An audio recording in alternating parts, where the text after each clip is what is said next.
Hi folks, welcome back to Christian Worldview, and this is Module 4, and we're going to be continuing to look at different kinds of worldviews, and today we are going to be looking at pantheistic worldviews. Now, pantheism is any sort of view that in any way identifies God with the world immediately. So that in some sense says the world actually is God. It emphasizes the immanence of God in the world. There's a different kind of pantheism called panentheism, which says that God is incarnate in the world in some sense, but is also separate to the world. So, but that's the key thing about pantheism. Pantheists identify in some way, identify the world with God. We're going to begin then with probably the most prominent of the pantheistic worldviews, and that is Hinduism. Now, in terms of sources for Hinduism, that is the most primary sources, you have three different main sources. The first is the Vedas, and the Vedas consists mainly of ritual material, prescriptions for religious rituals and so forth. Then you have the Bhagavad Gita, which is mainly concerned with the idea of duty. It's essentially a conversation between Lord Krishna and Arjuna in a battlefield where they are discussing Arjuna's duty to go into battle and his struggles with that. And so that has a bit more of a narrative, conversational feel to it, the Bhagavad Gita. And then the Upanishads. The Upanishads are more philosophical in nature. They take a more general point of view. They don't talk about different gods, or they don't talk about rituals. They are mainly actually concerned with Brahman, the all-pervading God. And we're going to talk a bit more about Brahman at the moment. But they're much more philosophical. Even within the different kinds of Upanishads, there are slightly different views expressed. The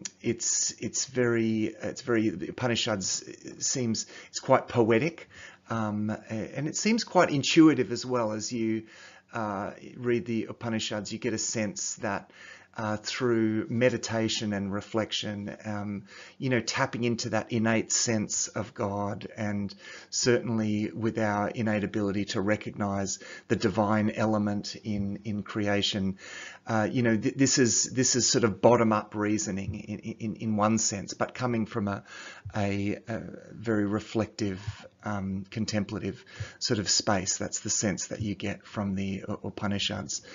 So these are the main sources for Hindu thought.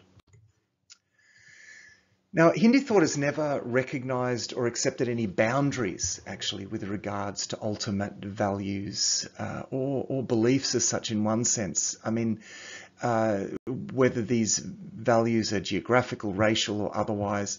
According to the Hindu worldview, truth is unquestionably valid universally. I mean, and in fact, it's very inclusive. Everything. You can include more and more. That's why there are thousands and thousands of different gods in Hinduism. It can accommodate that, and so even Hinduism could accommodate Jesus, even the way that we want to see Jesus in some sense. Of course, Christianity and Hinduism are at some very important points mutually exclusive.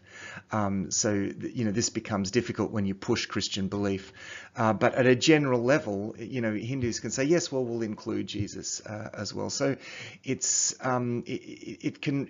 it has this inclusive quality to it, and it really sets out to exclude nothing. Well, we're going to go through some of the key beliefs of Hinduism, and the most important, of course, number one, is this belief in the supreme soul, this supreme God. This is identified as Brahman. who is understood as a sort of universal spirit. Brahman is the one who reveals himself in the mind of the sages and the seers as the supreme consciousness. So Brahman is everywhere and in all things, and all things, in a sense, are part of Brahman. Hindus understand Brahman to be the only thing that is ultimately real in the universe. All else is therefore in some sense unreal. It's false or illusory in some sense. And there's something about this that's quite Platonic, of course, because Plato believed that what is ultimately real is the world of the forms. That's what's most real. But the world of physical objects is subject to constant change and alteration and so forth. And so because anything that changes can't be what is ultimately real for Plato. And so he posited this idea that the world of the forms is what is ultimately real. Well, that's similar in some ways in Hinduism. Brahman is the ultimate, unchangeable and absolute reality, and the physical universe is a kind of unreality. It's changing and it's contingent, and yet the physical universe is in a sense still part of Brahman.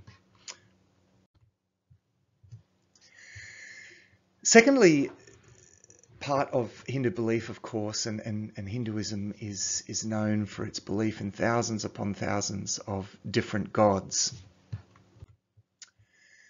So out of Brahman issues every conceivable and visible object. So as I said, all objects are part of Brahman in some sense. They issue out of Brahman, and this again is, and this includes the gods, by the way, and as I was going to say, this again is sort of reminiscent of Platonism. And in later Platonism, there was a later Platonist philosopher called Plotinus, who had this idea of the one God who from whom all reality emanates as a kind of emanation. So the further you get away, the further from the absolute oneness of God, the more imperfect things sort of become, because they become in some sense less real. But what is ultimately real, is God, and that was an idea advocated by Plotinus, the Platonic philosopher in the Greek period. But also this is something that we see in Hinduism, this idea that every visible and conceivable object issues out of Brahman, from the lowest level of a cell to all that we see in nature, to demigods and spirits, and then to a variety of gods. And at the apex of all these aspects of Brahman, there are actually three principal gods and their consorts. These are defined as Trimurti and sometimes referred to as the Hindu Trinity. There is, first of all, Brahma, the creator. Now note, Brahma is not the same as Brahman, even though Brahma is a sort of an emanation, or in some sense an emanation of Brahman. The distinction is made here. So there's Brahma, the creator. Then there is Vishnu, the preserver or the pervader. And then there is Shiva, who is in charge of the process of destroying all creation before another time cycle begins. And as we'll see, Hinduism is cyclical. It sees the world, the universe moving in cycles. So while these gods and their functions appear distinct, Hindus believe that they constantly exchange these roles as situations demand. In addition, any interaction between humans and the divine starts at this Trimurti level and below as well. You interact with Brahman through these gods and those below them. And this, you do this through visualization of physical representations of these gods and other demigods in worship. So that's why they're always depicted. So you are connecting with Brahman through these sort of emanations of Brahman, but you don't connect so much. These are seen as intermediaries in some sense.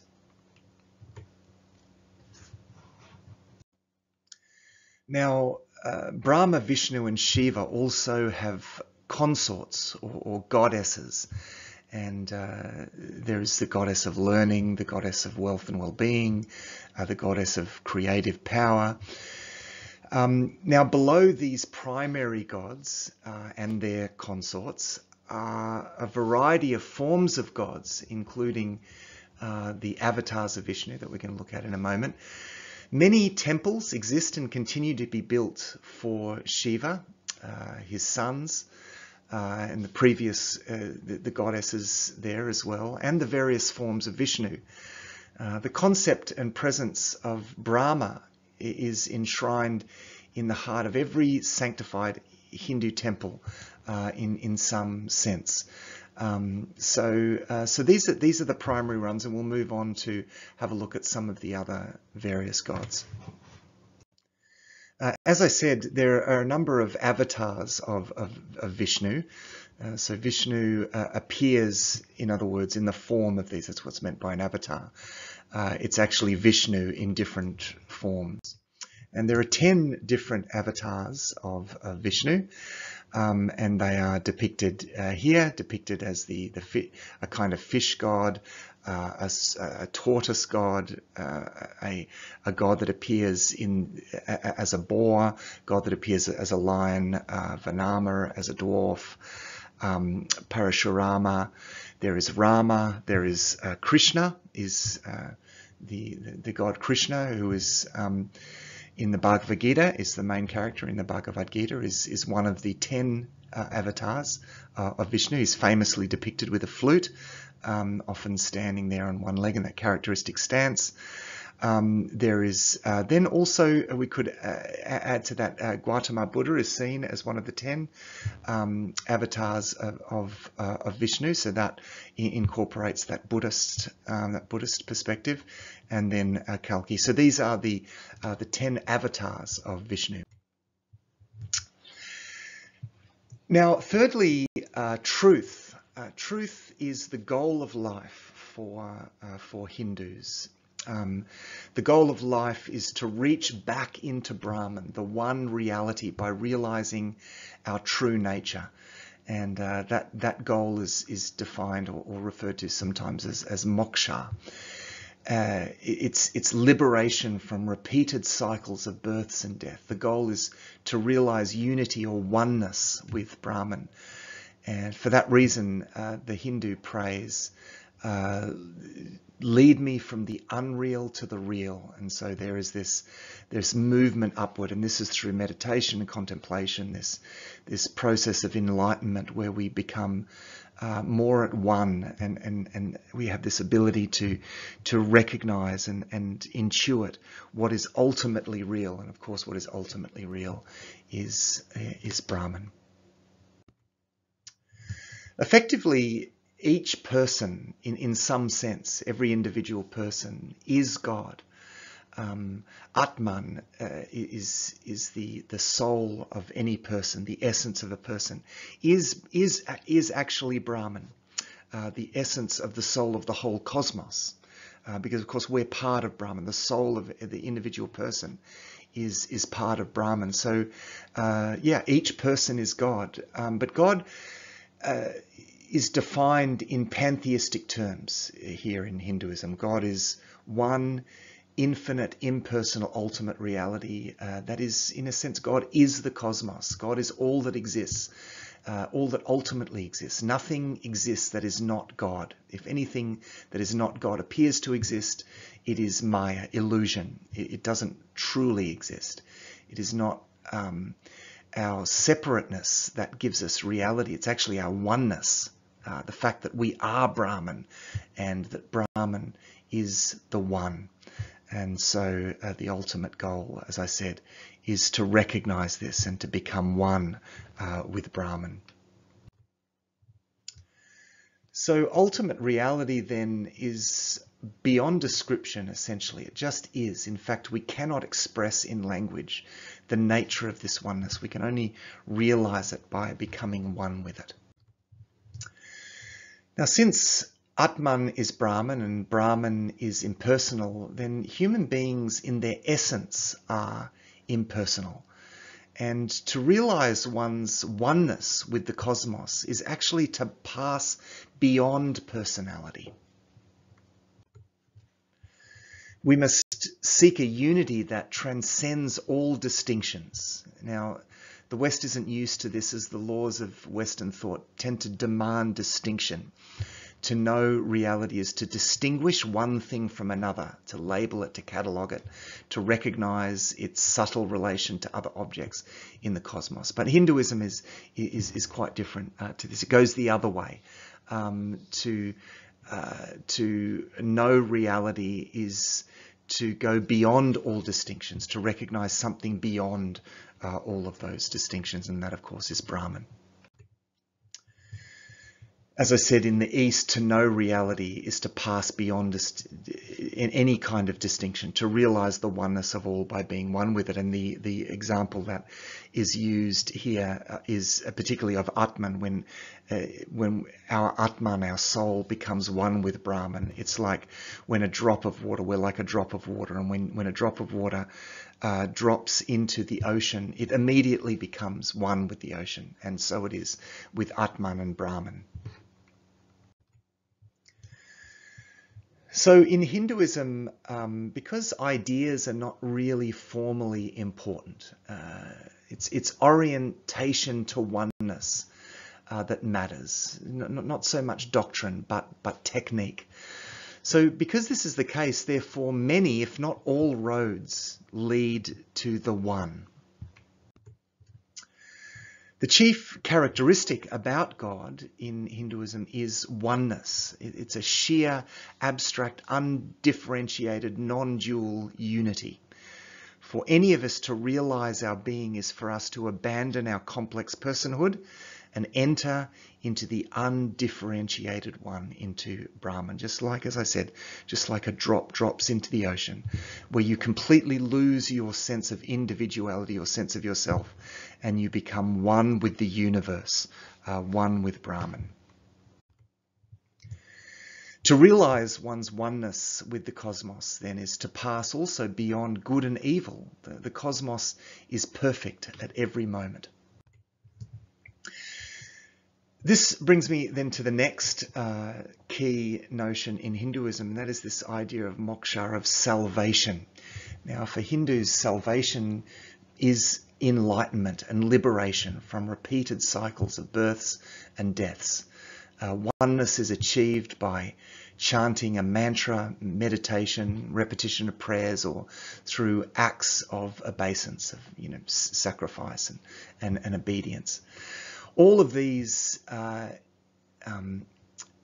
essentially intellectually contentless methods of meditation require quietness and solitude. One attempts to attune one's soul to the harmony of the cosmos and ultimately to the one solid, non-harmonic, non-dual, ultimate vibration, Brahman, the one. Now, to achieve this is the Eastern way of achieving salvation in Hinduism. Hinduism focuses on a variety of meditation practices, and Buddhism actually presents an eightfold path: right view, right intention, right speech, right action, right livelihood, right effort, right mindfulness, and right consciousness.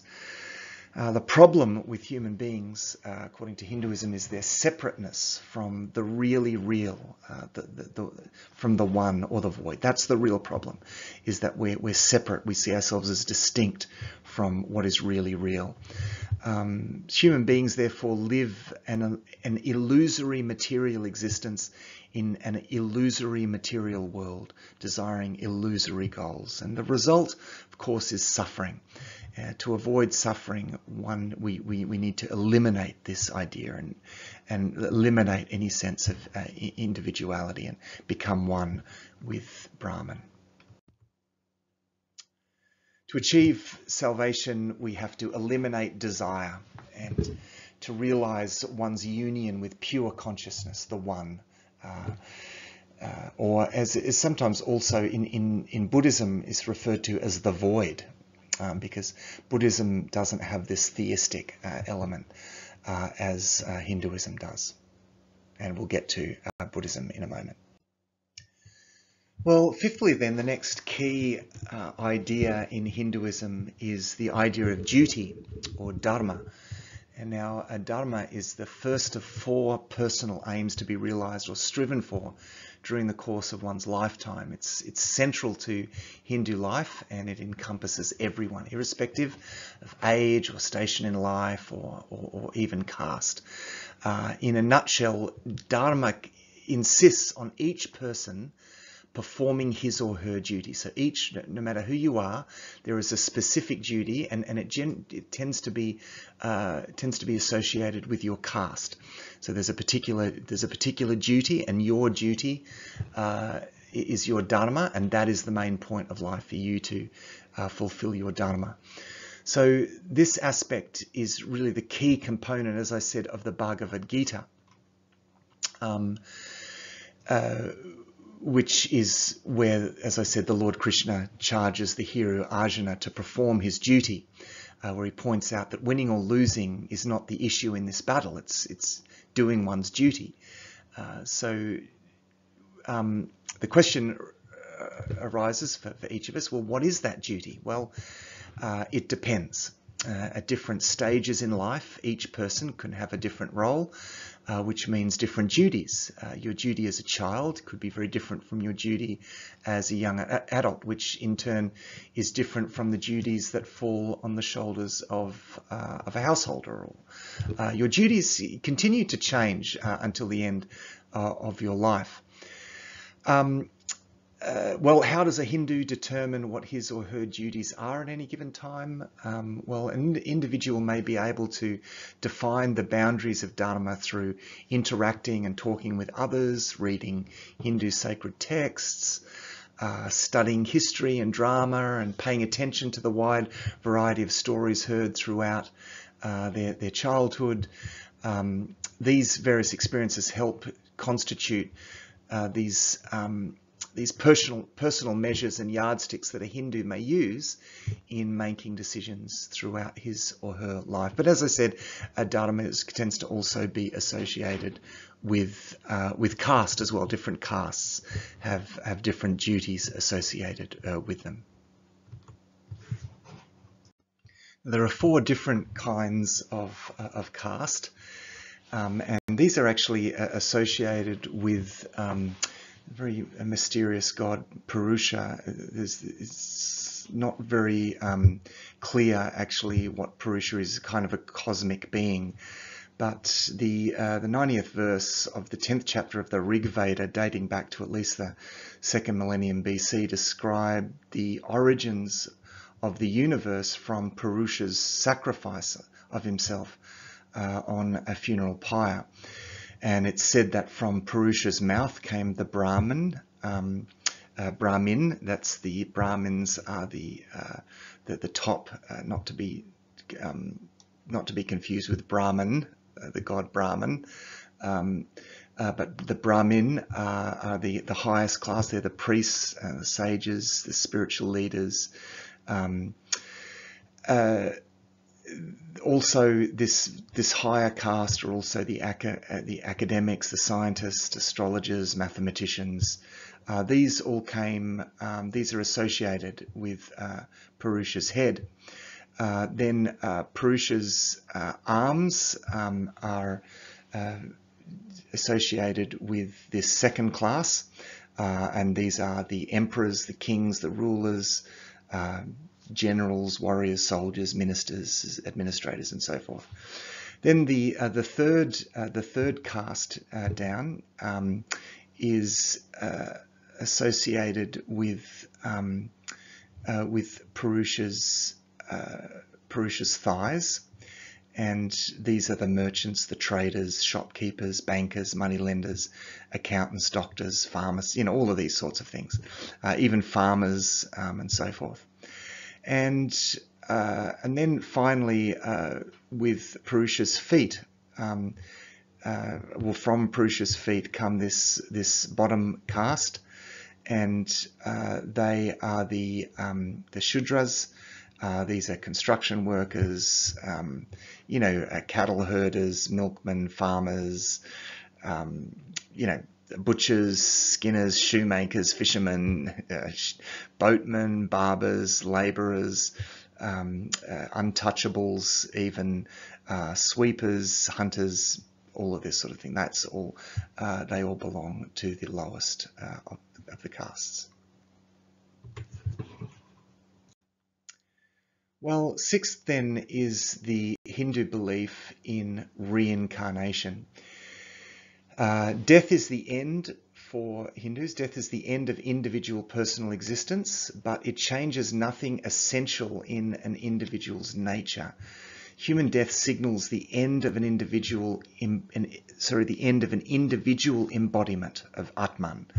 But the soul, Atman, is indestructible for Hindus. No human being in the sense of individual person survives at death.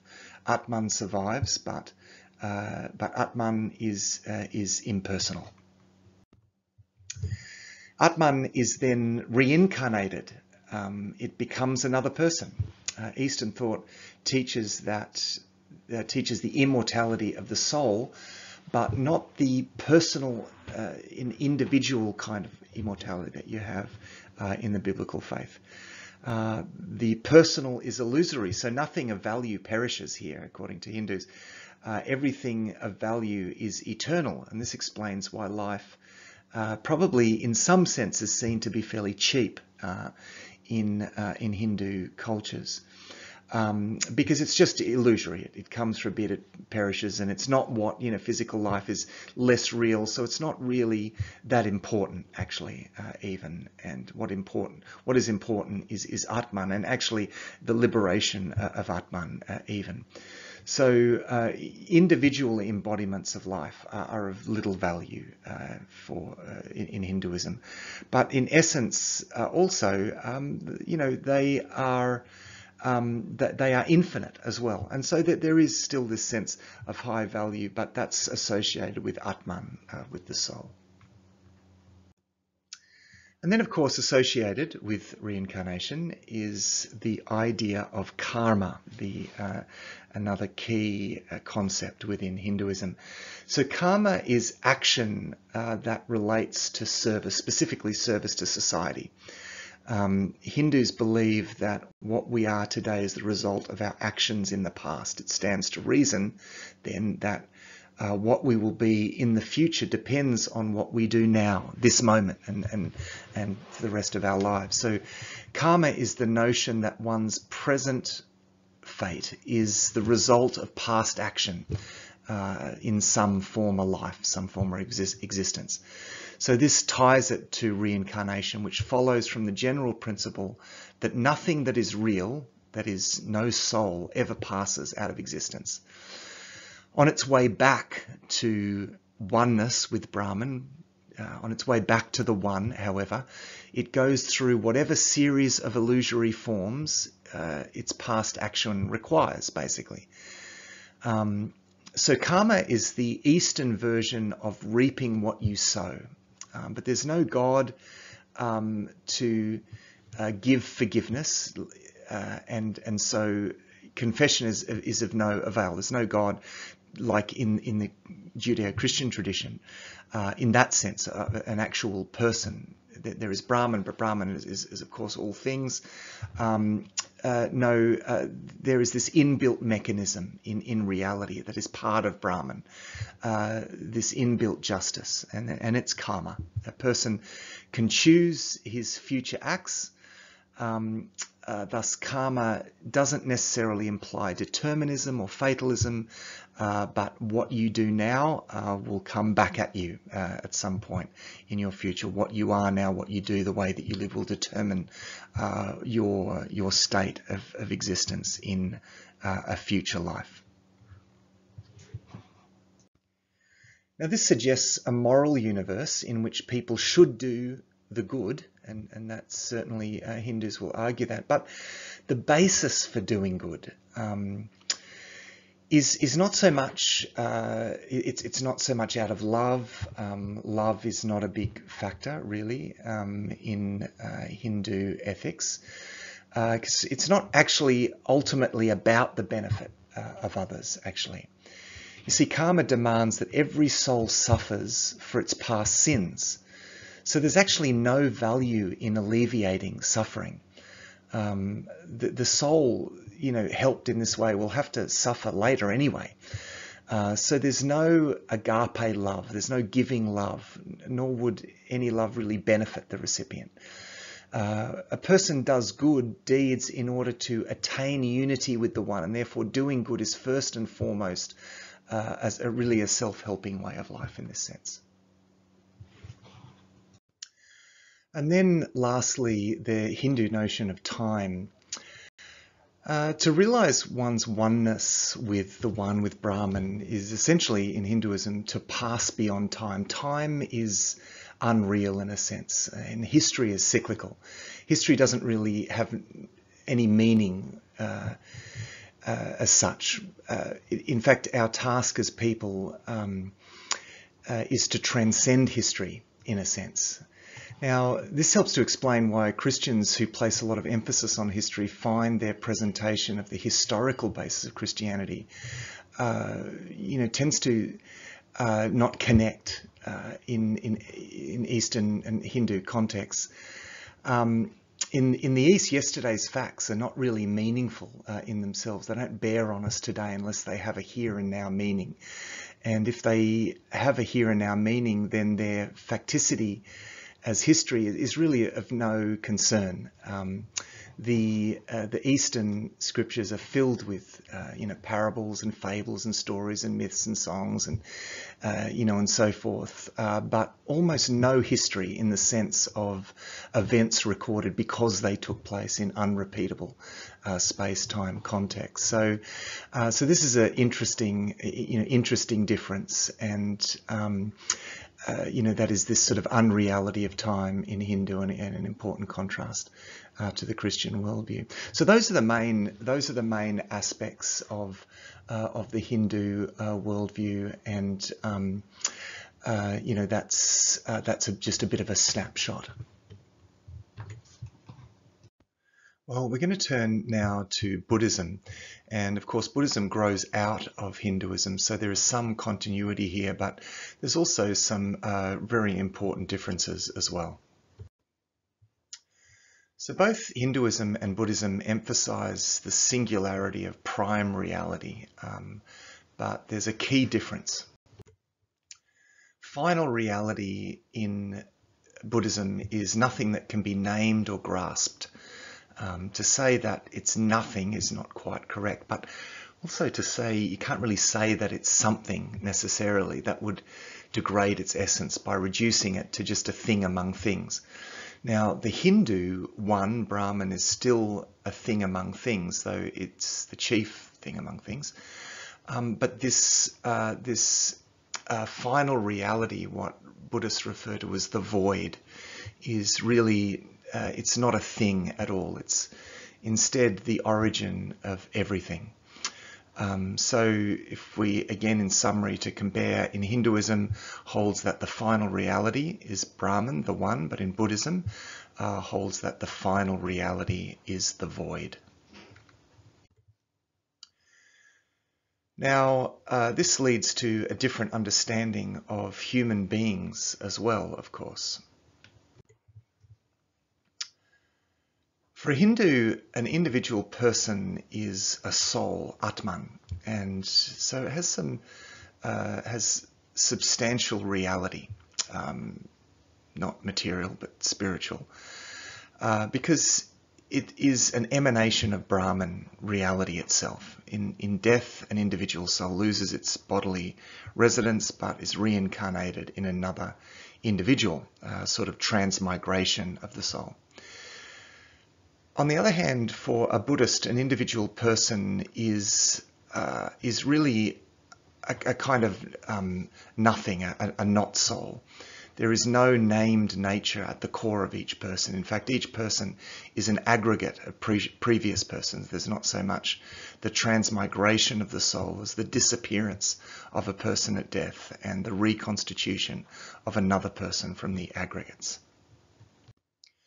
So in Buddhism, religious techniques, religious practice, techniques of meditation, they differ as well.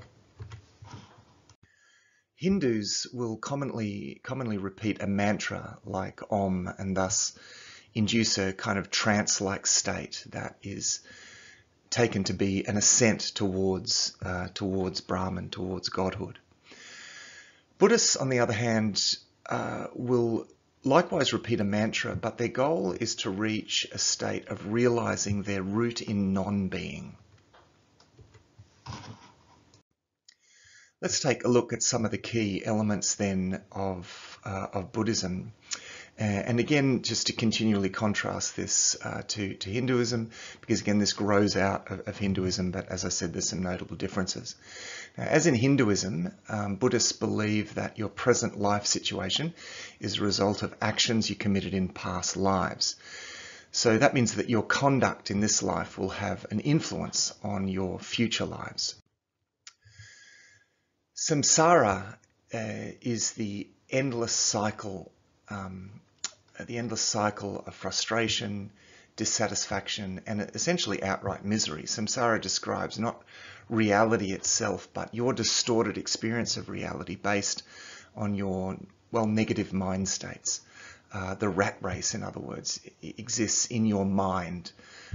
And the way out doesn't require changing your life. It actually requires changing your mind and the way that you think about your life, the way that you perceive the reality of it, or perceive it as being real. Dukkha, which means sorrow or suffering, in Buddhist thought, the true nature is the true nature of all existence. Much Buddhist doctrine is based on the fact of suffering, its reality, its cause, the means of suppression, formed really the subject of Buddha's first sermon. These are the subject of the famous Four Noble Truths. Recognition of the fact of suffering as one of the three basic characteristics of existence, along with the impermanence and the absence of the self. They're key aspects of Buddhism. In Buddhism, the term anatta or anatman refers to the doctrine of the non-self, that there's no unchanging, permanent self, soul, or essence to the self. So the idea that you exist as an individual distinct self is a kind of illusion. Actually, it's not, and that's something in Buddhist practice that you've got to realize. You've got to realize that in fact you are nothing. You are in your individualized self. You don't really exist. The doctrine of anicca, or impermanence, asserts that all of conditioned existence, without exception, is transient, it's evanescent, inconstant.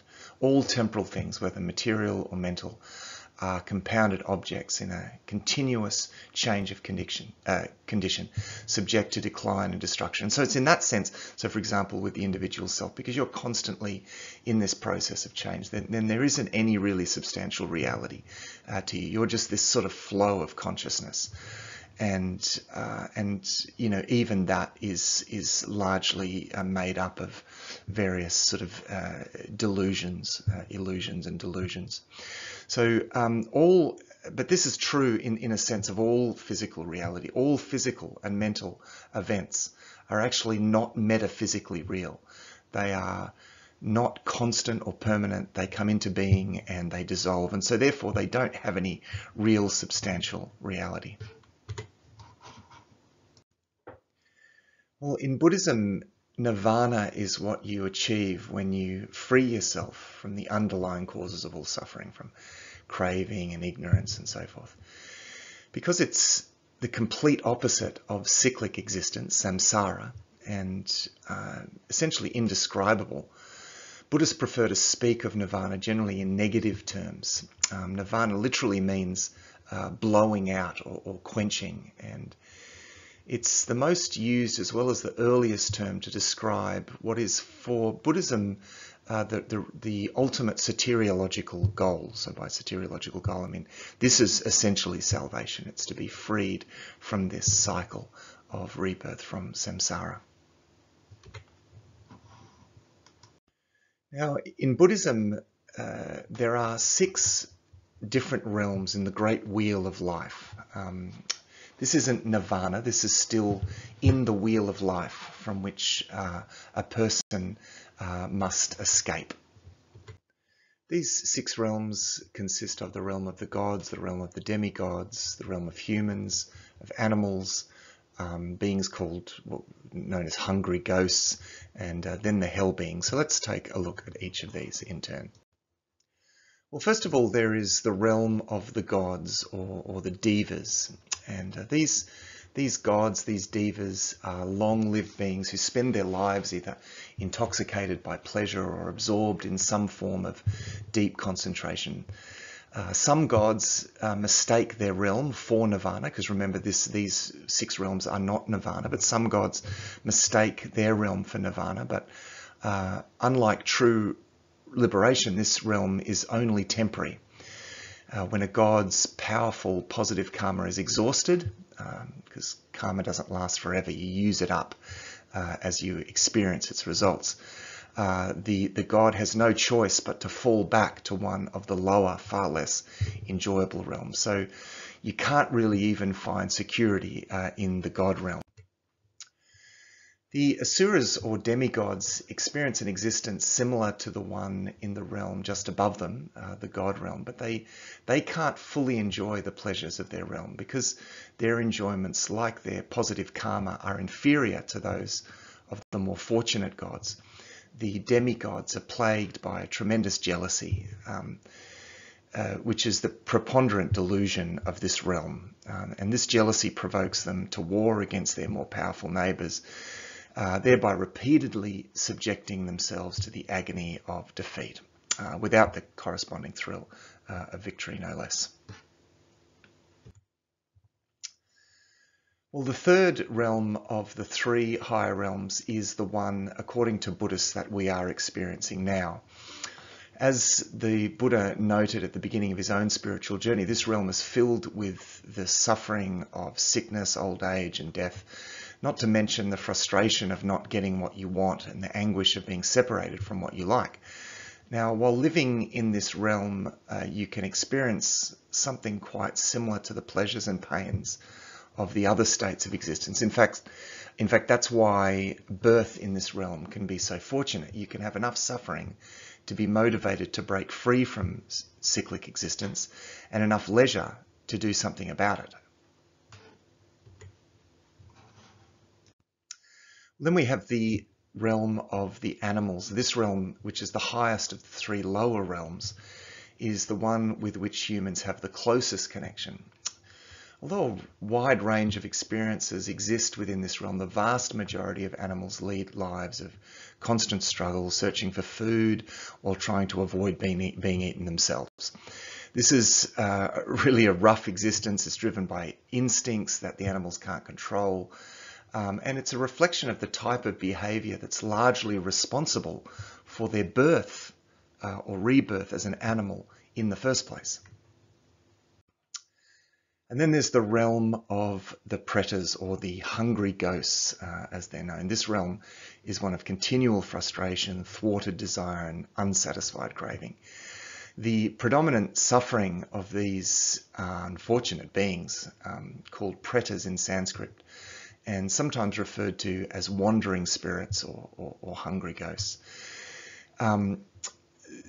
The predominant suffering is unrelieved hunger and thirst, and the main cause for being reborn here is miserliness.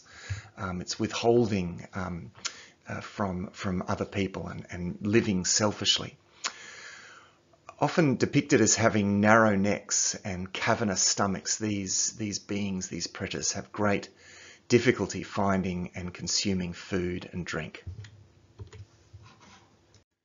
And then finally, the realm of hell. And this realm is the lowest of all the realms within cyclic existence and is filled with the most intense suffering. The main cause for experiencing this kind of painful rebirth is committing extremely harmful actions such as murder, while under the influence of powerful delusions, especially hatred. So these are the 6 realms within the great wheel of life. So these various realms of experience or states of existence aren't places awaiting your visit as such. They're not pre-existing destinations to which you're sent as a reward or a punishment. You create the causes for experiencing the pleasures and pains of these realms by what you do, say, and think, according to Buddhism. Although Buddhist mythology depicts these realms as having an objective existence, they're just as often used to refer to human beings by Buddhists who are stuck in a particular mind state. That's also how these sort of realms are spoken of sometimes. For example, someone who never gets enough, someone who's never satisfied with the amount of material possessions he or she has, is often called a hungry ghost. And someone who's consumed with hatred is generally regarded as inhabiting the realm of hell. By contrast, people may refer to someone who lives a life of wealth and ease but has little concern for spiritual matters as being stuck perhaps in the God realm. So that's different ways in which Buddhists speak of different sort of modes of life. Now, as if all the miseries depicted in this list weren't enough, a major defect within cyclic existence is that you can't find rest or certainty or security anywhere. One minute you're sipping the nectar of the gods, and then the next minute you're wandering about looking for anything to quench your unbearable thirst. Even as a human, you can be buffeted up and down and around the various realms in a matter of minutes. The entire wheel of life is in the grip of impermanence, which is represented by the monster, sometimes identified with Yama, the Lord of Death, or Mara, the Tempter. Okay, just before we move on, just a quick reference here. This book by James Sire, The Universe Next Door, I've used this for my main source. A lot of the material that you've just heard is pretty much straight out of this book. I found this a really useful nutshell explanation of some of these worldviews. I've dipped into a number of primary texts, found them very interesting. I do encourage you at some point, if you want to dig deeper into some of these, particularly with Hinduism and Buddhism. Certainly with Hinduism, the Upanishads is I found it very accessible read, and there's a lot of stuff out there on Buddhism that's also very accessible. But this book is a good beginning. It's a good nutshell way of explaining these views. Okay, the next pantheistic worldview that we're going to look at is Stoicism. Stoicism is a movement that emerges around the 3rd century BC and becomes really the most prominent philosophical school around the 1st century. So, for example, in the time of the writing of the New Testament, Stoicism was probably the dominant philosophical school around the 1st century. The philosopher that's credited with being the founder of Stoicism, even though Stoicism grows out of Platonism and Aristotelianism in a sort of combined sense. But the person who is really credited with being the founder of Stoicism is Zeno of Citium, and those are his dates there. For Stoics, the whole cosmos was conceived of as a living being, ensouled and rational.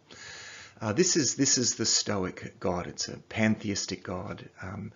It is everything that you see, everything around you. Everything is, in a sense, part of God. Now, throughout the universe, which is also, remember, identified as God, there is this rational principle. There is a mind in all things, in all of this reality, a mind or a principle of reason that pervades all things. And they referred to this as the logos, sometimes translated in Greek as the word. The logos extends to every part of the universe, just as soul does with respect to us. And this is like the mind of God in all things. And of course, this is what John is sort of, in a way, working with in his first chapter of his gospel, when he says, in the beginning was the word, the logos. And he's deliberately working off that Stoic idea, it seems, in order to sort of build on that and to take that in a different direction and to personalize that in the person of Jesus Christ. The Stoics also believed in cosmic cycles, in which the whole universe kind of expands and then contracts, like this breathing, this God that expands and then contracts in and out and in and out. So you get this eternally recurring reality. Everything happens again and again and again. And because all things are the expression of the perfect rational mind of God or the Logos, therefore, every time it happens, it only happens in one way. It unfolds in one perfect way, and we can't always see that perfection. It sort of looks imperfect to us, perhaps, but there are always greater reasons for everything that happens, and that everything that happens is going to happen again and again and again and again, because the universe is going to keep expanding, then it's going to contract, then it's going to expand again and contract and expand in exactly the same way. So a couple of quotes here. One from Alexander of Aphrodisias says, God is mixed with matter, permeating through all of it, shaping and forming it, and in this way making the cosmos.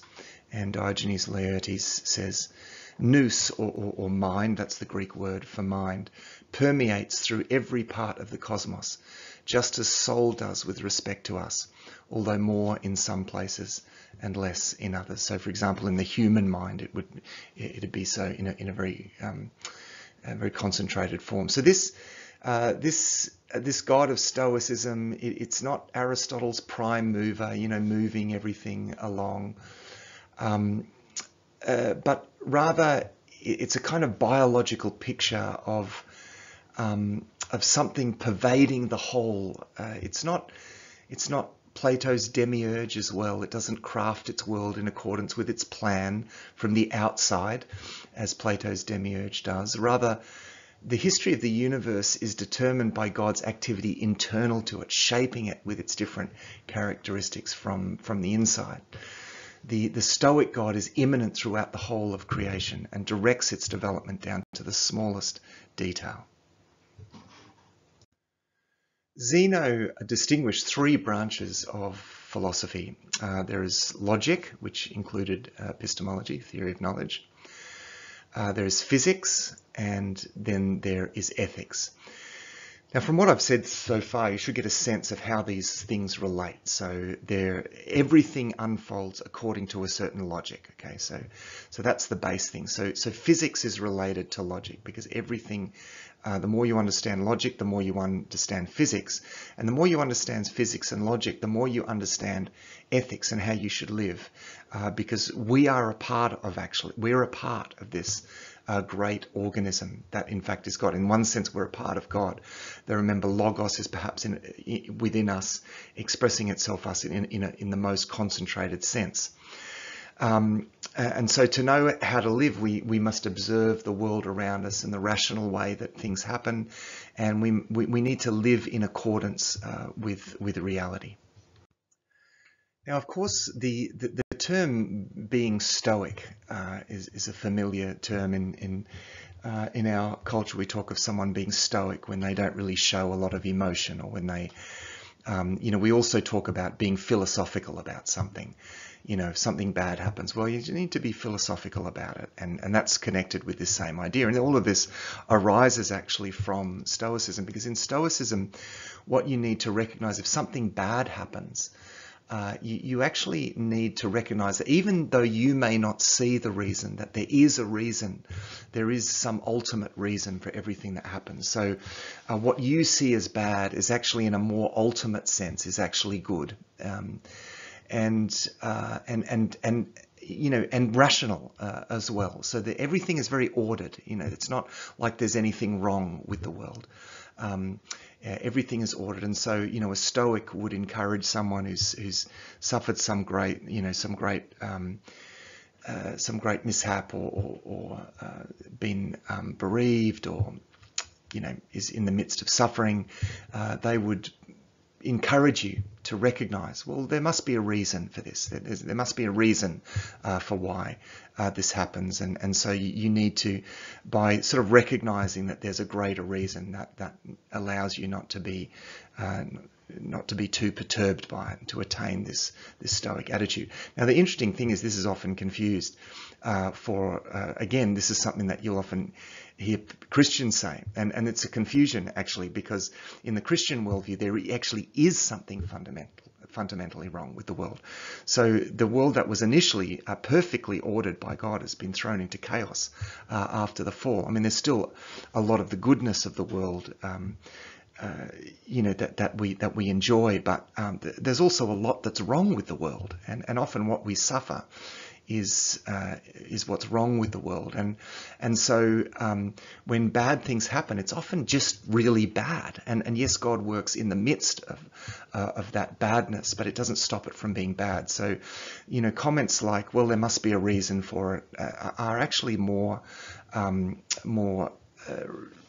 so closer to Stoicism than to Christianity, because in the Christian worldview, we are to allow grief and suffering actually to kindle our hope, and hope is the longing for what God is bringing about. It's in a sense decrying the state of this world as it is, which is quite different to the Stoic attitude.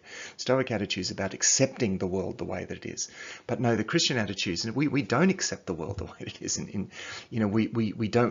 We know that things are wrong with the world, and we long, as Paul says, we groan as in pains of childbirth.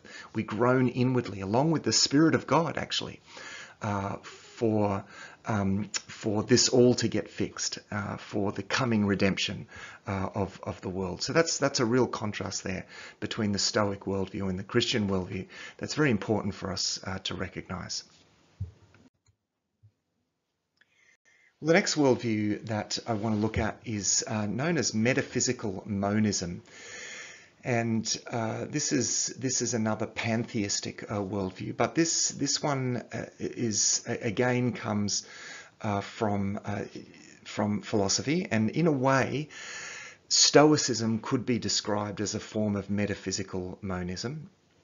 But in modern philosophy, it is the philosopher Baruch Spinoza who is famous for this metaphysical monist position. And actually, Spinoza's view is going to have quite a big impact on later philosophy, notably on the German idealists Schelling and Hegel and so forth. So those are Spinoza's dates. He was a Jewish philosopher. He was actually ostracized from the Jewish community for his views, and you'll see why in a moment. Now, before Spinoza, we have Descartes, who essentially distinguished two different kinds of substances in the universe. There's mind, there are minds, and we have minds, and then there is matter. And Spinoza takes a very different view to this. This is a very common way of thinking, this dualist way of thinking, that there are minds and there are matter. Of course, there are materialists that want to say that mind is just an emergent property of matter, but the dualist position holds that no, mind is a different kind of thing than matter. And so while we have bodies, we have minds that work with our bodies, with our physical bodies, but the mind is quite separable from the body. Now, there are aspects of dualism in the Christian tradition, of course, but we would refer to this as that we have a soul, and the soul is separable under certain conditions, actually, that weren't meant to exist in the first place, notably death. That soul is separable from the body, but they form a real unity, and that's the way that God wants it to be. So we can make a distinction as Christians between mind and matter in this sense. There's some overlap, but for Spinoza, he wants to actually do something similar to what the Stoics do, and advocate for just one unified reality. So there is not mind and matter, but there is just matter, and matter actually is mind. Just like in Stoicism, matter has a kind of mind.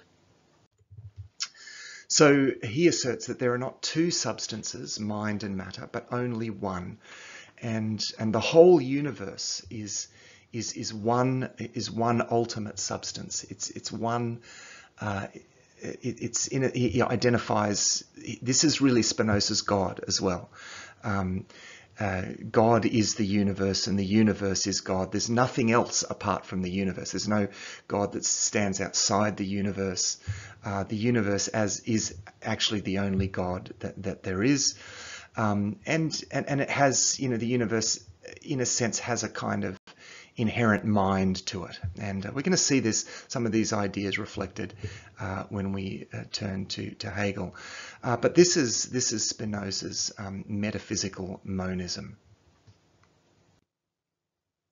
So flowing out of Spinoza's metaphysical monism, we turn now to panentheism. This is going to get a little more complicated. This is sort of a nuanced version of Spinoza's metaphysical monism. This view was first developed by Schelling, of course based on Spinoza's notion of the absolute substance, and then it was significantly developed after Schelling by Hegel. So they're going to use the idea of the absolute. The absolute is their way of speaking of God. Now, according to Schelling and Hegel, and this comes from Spinoza, the absolute is not the cause of the universe, but the universe itself. So the absolute is not a kind of thing, but simply the whole of which all things are only parts. What this means for Schelling and Hegel is that their metaphysics really has nothing to do with the supernatural, and they really insist on this. It's the sort of ultimate reality, the absolute is not a supernatural entity. Their conception of metaphysics, this sort of view of the ultimate reality, is actually very naturalistic. The mental and the physical, the subjective and the object are really only different attributes of a single infinite substance, just like in Spinoza.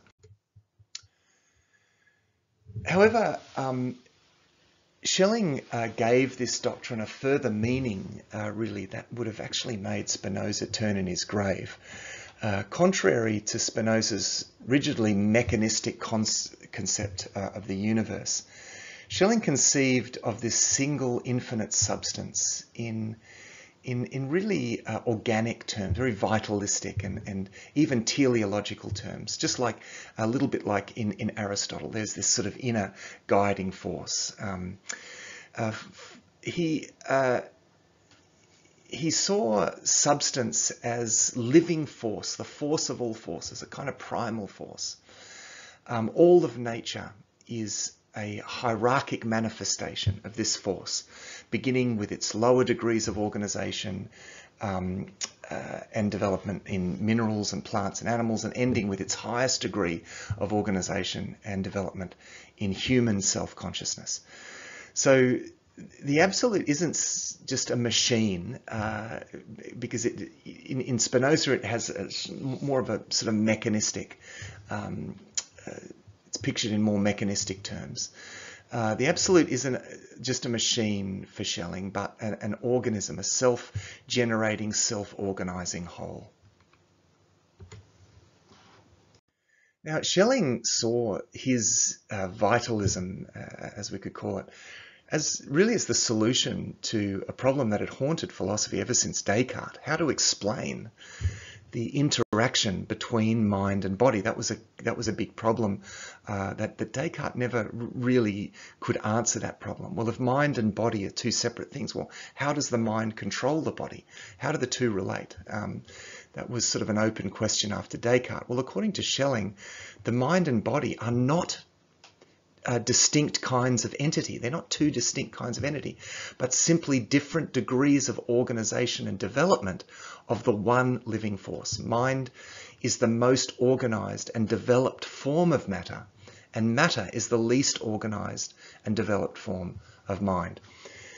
Now, such a theory, Schelling argued, avoids the pitfalls of both dualism and mechanistic materialism. Since living force has to be explained in teleological terms, with this, moving towards a goal, the mind isn't merely a machine. And since force embodies itself only in the activity of matter, it's not a ghostly kind of substance. And this is something also that Hegel pointed to. He argued that we need to regard the absolute as a single infinite substance whose nature consists in living force and whose attributes are the subjective and the objective, mind and objects out there, mind and matter. If we conceive of all nature as an organism and the knowing subject as only part of that living organism, then we can explain the interaction between subject and object. Now, a key concept in German idealism, and particularly in Hegel, is this word Geist. And in German, this is where we get the word ghost from in English, but in German this means mind or spirit. And it sort of carries both of those ideas, mind and spirit, in Hegel. Hegel uses it to refer to the collective consciousness of a society, because remember, we are all part of the absolute, in a sense. We're part of the absolute. Okay, so Hegel uses Geist, mind or spirit, to refer to the collective consciousness of a society, in the sense that we might speak of, following Hegel, of the spirit of the age. That way of speaking is Hegelian when we speak of the spirit of the age. This idea that an age has a kind of a spirit to it. Well, Hegel believed it literally does. That there is a sort of developing, unfolding mind that has, remember, of which human society is the highest expression. We can observe the way in which absolute spirit develops, Hegel thought, and his work is really focused on observing the development of this absolute spirit, observing that, and this is central to Hegel's project. The absolute spirit is not a static entity, but an entity moving in Aristotelian fashion towards greater self-realization or self-actualization, as we might say. In other words, it's evolving. The absolute spirit is an evolving phenomena. It's evolving according to the same kind of pattern in which ideas might evolve in an argument. Namely, the absolute spirit develops in dialectical fashion, in a rational fashion, as a kind of absolute logic. Think of people having a rational conversation. Well, Hegel believes that all reality kind of moves in this dialectical fashion, as a kind of a sort of a logical interaction and moving forwards in this logical fashion. Now, before Hegel, the word dialectic referred to the process of argument and refutation through which philosophers sought to discover truth. So Plato's dialogues are a prime example. One person advances a propositional belief and Socrates refutes it and shows why that proposition is wrong, which clears the way for a better or more convincing argument to take its place. Socrates, by the way, is the main speaker in all of Plato's dialogues. Hegel's notion of the dialectic is related to this, but he sees all reality moving in a kind of dialectical fashion as the to and fro of a logical Socratic argument might move. So all reality moves in this fashion according to Hegel. So the dialectic might look something like this. So first, let's say there is a thesis. This is a standard way of sort of explaining Hegel's views here. It's a little simplistic, but I think it's a good way of explaining this.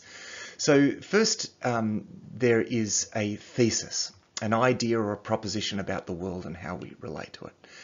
Now, every thesis or idea about the world contains an inherent contradiction, Hegel points out, or flaw, which thus gives rise to its antithesis, a proposition that contradicts the thesis. Now, what happens is that in what comes from the tension between the thesis and the antithesis, ultimately and inevitably comes a synthesis. Finally, the thesis and the antithesis are resolved up into a higher synthesis, a new idea that combines elements of both. And there's kind of a new reality here in this synthesis. This is an example of how Hegel's dialectic works. And he thinks, remember, all reality moves in this fashion. So all things, all of world history and the whole of the universe really is the unfolding, is the self-actualization of the absolute, as the unfolding of Geist, of the mind, of this universal mind, moving in this dialectical fashion right through history, kind of realizing itself, evolving in a sense as history goes on. And this is what Hegel refers to as the dialectic of Geist, and this is the main subject of probably the most famous of Hegel's works, the Phenomenology of Spirit. And what this means is that the ideas that we have individually are actually an expression of our particular stage in the dialectic of spirit.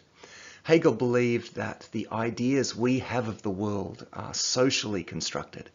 Our minds have been shaped by the thoughts of other people through the language we speak, the traditions and morals of our society, and the cultural and religious institutions of which we are part. All of these form the spirit of the age.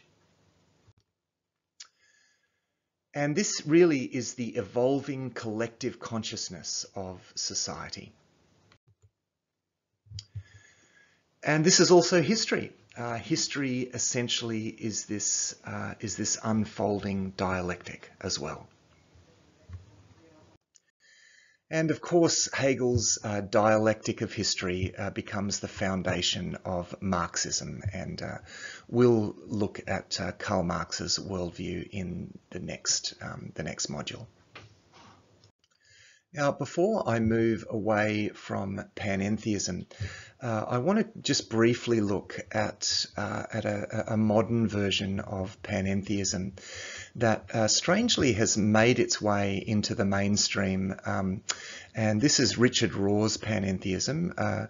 Richard Rohr is a Catholic monk. His writings are enormously popular, which is quite concerning in some ways. Even as a pastor, I've come across a number of people reading Richard Rohr's work, and I mean, his writing is some really lovely stuff in his writing, and there's a lot of really good points that he makes, but it's very theologically problematic. I mean, Richard Rohr essentially moves right away from sort of historic Christian belief and posits in its place his own form of panentheism, which is also very much akin to Hinduism.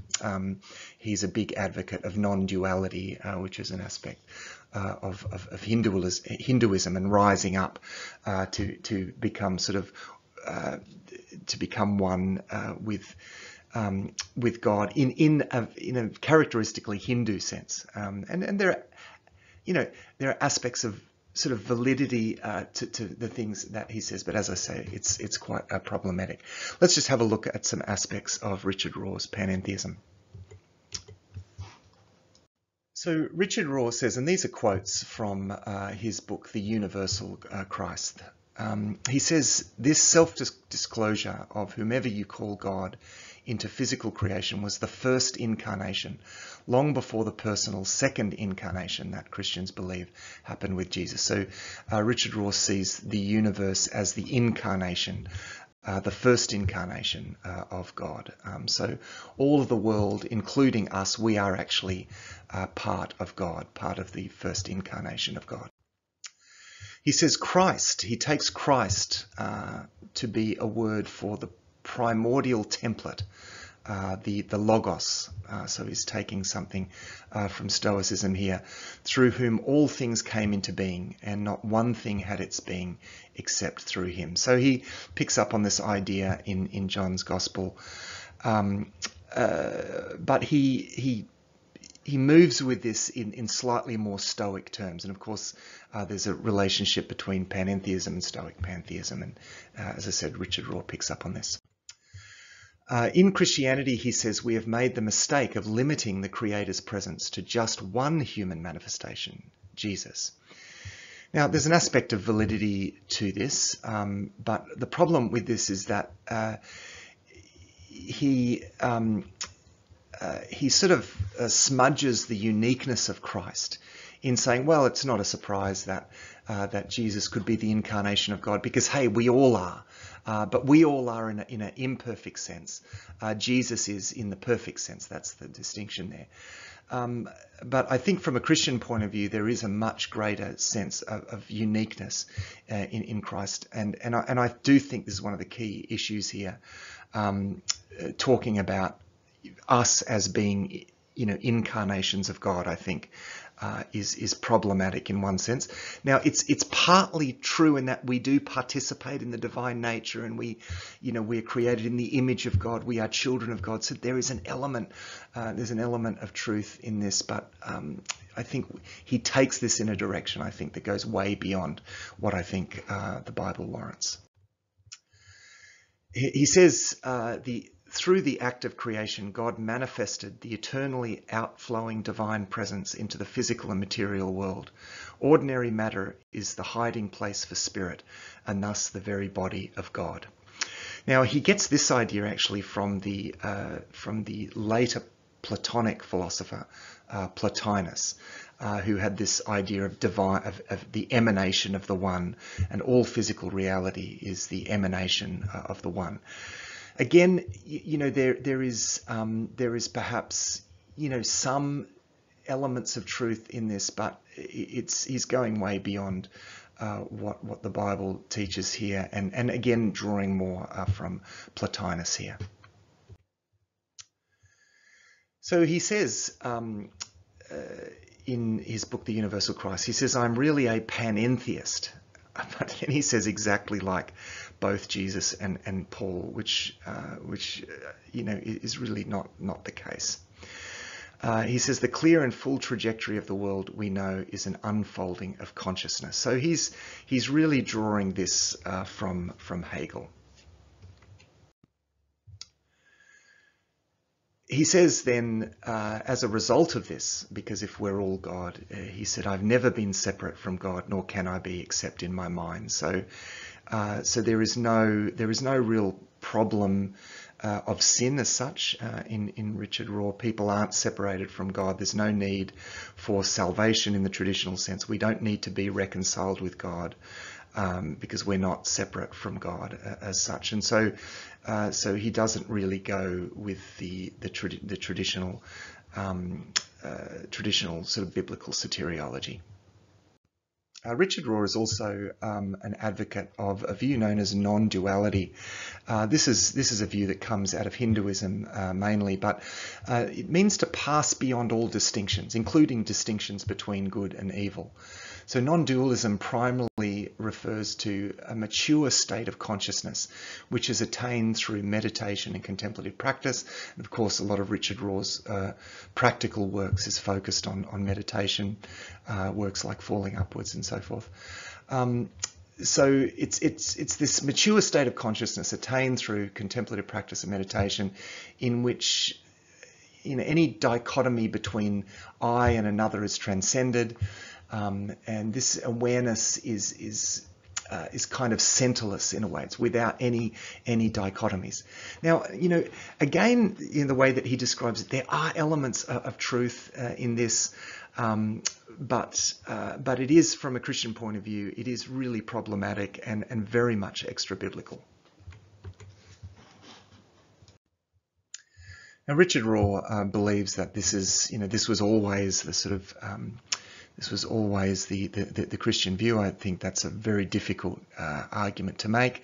But he says here in The Universal Christ that his history is still waiting for the Christian mind to shift back to what has always been true since the initial creation, which is the only thing that will ever make it a universal or truly Catholic religion. The Universal Christ was just too big an idea, too monumental a shift for most of the first 2,000 years. So the problem with this, of course, is that he thinks that that in the unfolding of Geist, perhaps that we've finally got to a stage where we can only now see, and he seems to feel that he has captured the true essence of the Christian faith that hasn't really been grasped for the last 2,000 years. Now, again, I just think this is really problematic, and basically what you have with this sort of this way of thinking is something completely extra to Christianity. This actually, he basically denies all of the main Christian beliefs and really comes up with quite a new religion, essentially. So that's just a snapshot of Richard Rohr's panentheism, and I do add that here just again because of the popularity of this, and you'll probably see this around a bit. Well, that concludes this module on comparative worldviews and pantheistic worldviews. And in the next module, we're going to look at atheistic worldviews.